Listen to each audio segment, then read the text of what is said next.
Kolkata metro কর্তৃপক্ষের তরফ থেকে আগাম নির্দেশিকা দিয়ে যাত্রীদের জানানো হয়েছিল মেট্রো আপাতত স্থগিত থাকছে communication based control signalling system CBTC সম্বন্ধিত কাজ করবার জন্য।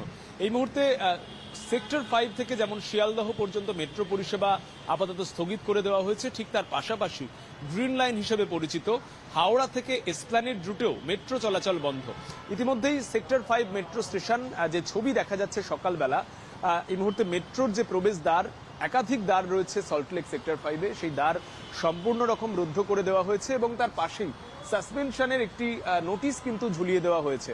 গ্রিন লাইনে 1 and 2 metro service temporary suspended, প্রাথমিক স্তরে 13 থেকে 16 তারিখ পর্যন্ত অর্থাৎ রবিবার পর্যন্ত, এবং তারপরে দ্বিতীয় দফায় 20 তারিখ থেকে 23 তারিখ পর্যন্ত আংশিকভাবে মেট্রো চলাচল এই মুহূর্তে স্থগিত করে দেওয়া হলো।